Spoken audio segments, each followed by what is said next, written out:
Muy buenas noches, estimado docente, compañeros. Eh, bueno, a continuación voy a exponer justamente el tema correspondiente a esta unidad uno, que es agroecología y resiliencia al cambio climático, principios y consideraciones metodológicas, para lo cual me voy a permitir compartir la pantalla, una pequeña presentación pues que se ha realizado en torno al tema. ¿Sí? Bien, dentro de las consideraciones a tener en cuenta para hablar justamente de esta parte de agroecología y resiliencia al cambio climático, principios y consideraciones metodológicas, es la parte introductoria. Luego, posterior, veremos un poco del desarrollo de toda esta temática principal que se da en torno a esta parte de agroecología y resiliencia al cambio climático. Y finalmente, hablaremos de algún par de conclusiones a las que hemos llegado, a las que se ha llegado luego de la lectura del documento. Bien, tenemos en primer lugar que es imprescindible conocer cómo los agricultores tradicionales han demostrado, en primer lugar, innovación y sobre todo resiliencia frente a las condiciones climáticas cambiantes, que no solamente son de ahora, una situación de ahora, sino que se ha venido a lo largo de la historia, sin embargo, que ahora tiene mucha más repercusión a nivel de territorio, ¿no? De igual, la mayoría de las estadísticas disponibles que predicen pues impactos climáticos sobre la agricultura campesina son aproximaciones realmente que no están de todo claras, que no toman en cuenta una cosa que es la heterogeneidad de la agricultura campesina indígena, ¿no? Ni la diversidad de estrategias que los campesinos han utilizado y aún utilizan para hacer frente justamente a qué, a las efectos del cambio climático, como son las sequías, las inundaciones, los huracanes, entre otros, ¿no? Asimismo, alrededor del mundo, muchos campesinos y agricultores tradicionales han respondido a las condiciones climáticas cambiantes, demostrando sobre todo mucha innovación, ¿no? Es por ello que se necesita, en primer lugar, explorar cómo el rescate de los sistemas tradicionales de manejo y el uso de estrategias agroecológicas pueden mejorar tanto lo que es productividad, sostenibilidad y sobre todo resiliencia de la producción agrícola, ¿no? Entonces es iniciar esta introducción justamente con esa parte y resaltando sobre todo la importancia que tienen justamente nuestros campesinos, que tienen mucho valor cultural en sí, que es algo que muy pocas veces es valorado, ¿sí? Dentro del desarrollo, justamente vamos a hablar de los principales aspectos que nos menciona el documento. Y el documento, en primer lugar, nos dice qué es la resiliencia socioecológica, ¿no? Porque para hablar de resiliencia como tal, tenemos que conocer a qué hace referencia esta resiliencia. Y la resiliencia justamente socioecológica se refiere a qué? Justamente esa capacidad que tiene el ecosistema para retener su estructura organizacional y su productividad después de una perturbación, ¿sí? La resiliencia tiene dos dimensiones, que es la resiliencia tanto a los shocks o a los choques o eventos extremos, y la capacidad de recuperación del sistema, ¿no? Que es la recuperación natural. En el contexto de los agroecosistemas, la agrobiodiversidad es clave para que los ecosistemas puedan funcionar y provean servicios ecosistémicos que obviamente se los pueda aprovechar, ¿sí? Lo que permite que sean resilientes y capaces de seguir produciendo alimentos, en este caso, a pesar del gran desafío de una sequía que puede ser severa, por ejemplo, una tormenta o un huracán, ¿no? A eso llamamos esa capacidad que tiene justamente el ecosistema, ¿no? Dentro también de los temas importantes que se trataba en el artículo, tenemos la parte del desempeño de los agroecosistemas biodiversos bajo eventos climáticos extremos, ¿no? Y en esta parte hablamos de que la resistencia de los desastres climáticos está estrechamente relacionada con la biodiversidad presente en los sistemas productivos. Es por ello, pues, que la relación entre la biodiversidad y la protección de cultivos se ha extendido para soportar principalmente lo que son condiciones climáticas, ¿no? En particular, hay algunos estudios que analizan el comportamiento de estas condiciones de la agricultura después de eventos climáticos, ¿no? Fuertes, y que han puesto en manifiesto que los agroecosistemas biodiversos, sobre todo, pueden tener un mejor desempeño bajo eventos climáticos extremos, ¿sí? Dada la variabilidad, justamente, y sobre todo la riqueza ecosistémica, la diversidad biológica que puede existir dentro de un ecosistema que es biodiverso, ¿sí? De igual manera, el documento nos mencionaba algunas estrategias para incrementar esta resiliencia, ¿no? Justamente lo que hablábamos de esta capacidad de mantener la estructura de los ecosistemas, y para incrementar justamente esta resiliencia es necesario determinar y sobre todo identificar, ¿sí? ¿Qué factores que incrementan el riesgo, ¿sí? Y adoptar estrategias de manejo, sobre todo sustentables, de recursos naturales, ¿sí? Como suelo, agua, bosques, y esto puede incluir la mejora de la matriz ambiental, que cambia a través de las cuencas saludables, revegetadas, lo que puede hacer que los agroecosistemas sean más resilientes y se protejan contra derrumbes, contra inundaciones, erosiones, entre otros aspectos que pueden influir justamente en esta parte de la resiliencia y de las condiciones climáticas que se pueden presentar en los diferentes escenarios.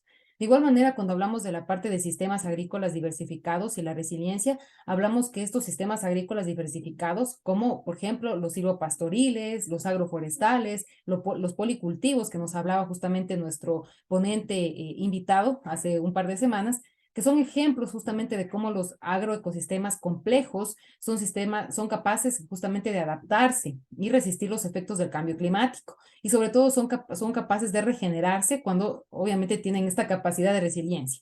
Y los sistemas agroforestales tienen una alta complejidad estructural, que justamente esa complejidad les permite ¿qué? Servir como un amortiguador frente a grandes fluctuaciones que se puedan dar, tanto puede ser de temperatura, manteniendo así el cultivo principal más cerca de sus condiciones óptimas, ¿sí? Obviamente no hablamos así de los monocultivos, que justamente son los que no permiten que exista una resiliencia, ¿no? Justamente por el desgaste de los servicios ecosistémicos presentes en este tipo de cultivos.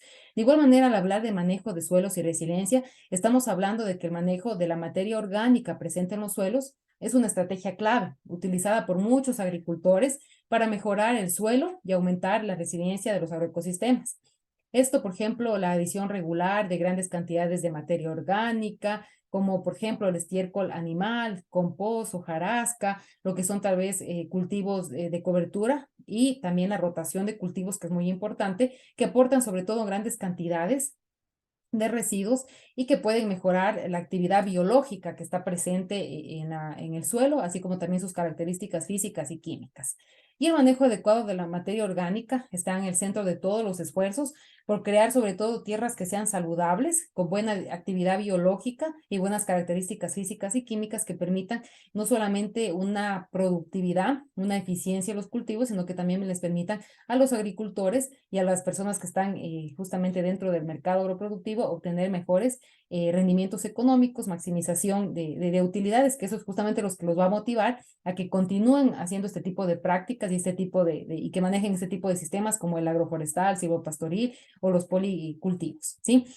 De igual manera, es necesario identificar los sistemas resilientes agrícolas para el siglo XXI, ¿no? Porque las condiciones van cambiando de cada década, se podría decir, de acuerdo al mercado que se va dando y de acuerdo a las tendencias, sobre todo, que se dan en el mercado, ¿no? No podemos decir que hace 40 años se consumía lo mismo que estamos consumiendo ahora en el 2023. Entonces, es muy importante reconocer también, como decíamos al inicio, identificar los posibles riesgos que puede haber para que un ecosistema tenga a lo mejor algún tipo de impacto climático, y después de reconocer, de identificar y de estar al tanto, pues sí, ver qué estrategias de resiliencia se pueden adoptar dentro de nuestros cultivos, de nuestra producción o también pues de nuestras empresas, ¿no? Entonces, esta identificación de sistemas agrícolas resilientes implica justo la adopción de estas estrategias de manejo sustentable de recursos naturales, como lo hablábamos anteriormente, del manejo de suelo, de agua, de bosques, mejorando así una matriz ambiental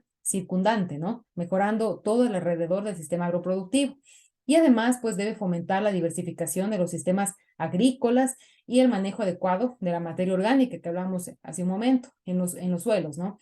Y los sistemas agroecológicos que utilizan por ejemplo, cero labranzas han demostrado tener una mayor resiliencia en las prácticas en comparación con aquellos que utilizan agroquímicos, ¿no? Esto debido a la gran cantidad de micronutrientes que muchas veces se pierden justamente por este uso excesivo de agroquímicos, ¿sí?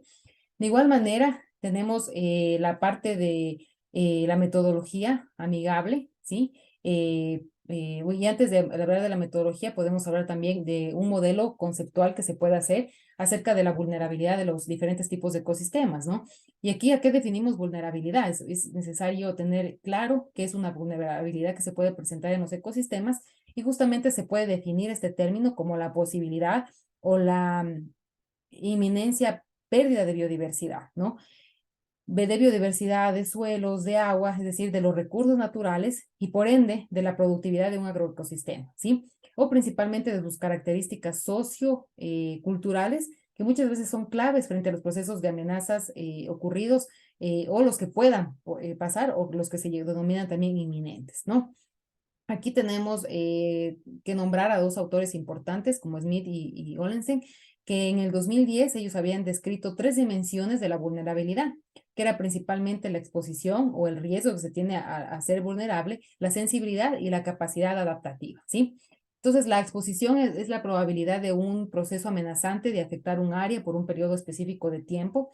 La predisposición o sensibilidad de un área a la amenaza es un componente de la exposición que se tiene normalmente por el propio hecho o por la propia actividad agroproductiva. Y finalmente, la capacidad adaptativa, pues se refiere a la capacidad del sistema para ajustarse y recuperarse después de una perturbación que se presente, ¿sí? Entonces, frente a ese modelo que se puede llamar un modelo conceptual de vulnerabilidad, tenemos también lo que es una metodología amigable a los agricultores para estimar sobre todo la vulnerabilidad de fincas, que eso nos va a permitir justamente una buena toma de decisiones.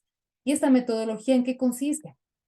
Esta metodología consiste en una observación, en primer lugar, de varias características de las fincas, tanto a nivel de paisaje que se encuentran en una finca insertada, como a nivel también de los sistemas agroforestales.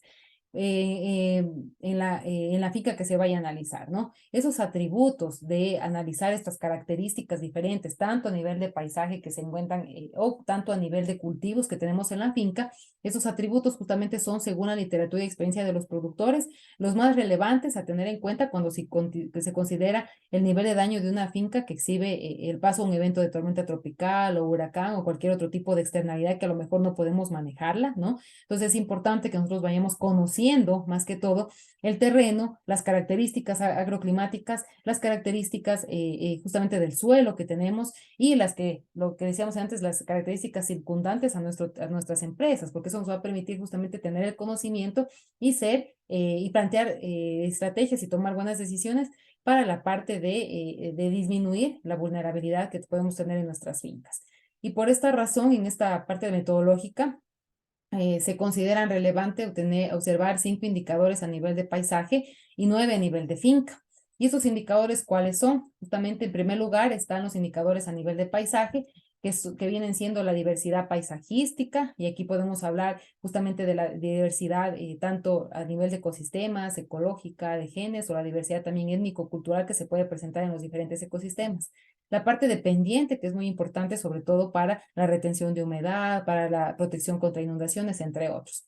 La orientación de la pendiente, también la cercanía a bosques o cerros protectores, también es muy importante, sobre todo para sistemas agroforestales, ¿no? Que se utiliza justamente esta parte de bosques o cerros protectores. Cortinas rompevientos o cercas vivas, así como también cercanía a ríos, que va a permitir justamente la cercanía a fuentes de agua, que son básicos para poder realizar un buen tipo de manejo agroforestal, ¿sí? Agroforestal y bueno, cualquiera de los otros que habíamos mencionado anteriormente. De igual manera, están los indicadores a nivel de sistemas de producción, y estos son la diversidad vegetacional, la profundidad de las raíces, el diámetro de altura del pecho, por ejemplo, de las especies forestales, la estructura del suelo, tanto la cobertura, las prácticas de conservación que se utilizan dentro de las fincas, así como también los drenajes, autoconsumo, que sería el porcentaje de alimentos producidos en la finca y que permiten a las personas que tienen este tipo de justamente de manejo como agroforestal,